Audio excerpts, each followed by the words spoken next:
Dahil birthday na baby ko, gagawa tayo ng pansit. Ayan, naghihiwa na ako ng sibuyas. Ano ba? Ayan.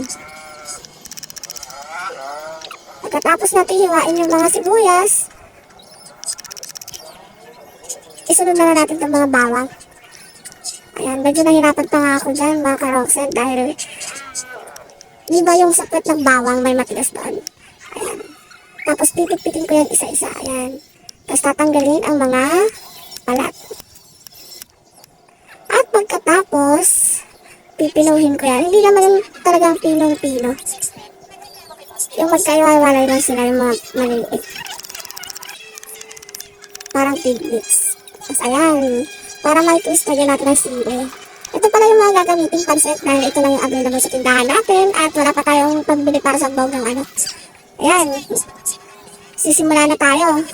At dito pala yung tindahan namin. Dito lang kami nakatira sa tindahan. Ayan o. Tinulungan na ako dito ng bibi ko dahil ang hirap pa-apoy. Ayun pabagahin. Tapos ito naman, nakita ko lang to sa Facebook.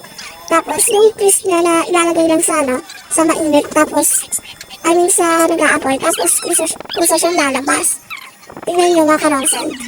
Nung una nga nahirapan kami kasi dapat pala hayaan mo ng tuloy-tuloy siya na kusang lumabas. Ayan na. Tapos iwain na natin itong meatloaf.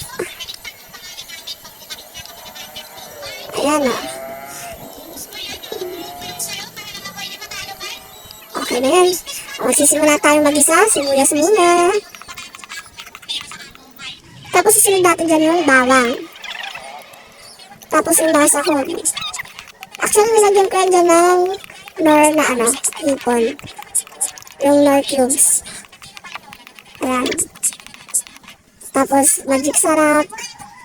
Then, lalagyan ko na ng toyo. Ayan. Tapos, binigburan ko din ng bitchin. Tapos, vermicelli na. Tapos, yung ibang pansit.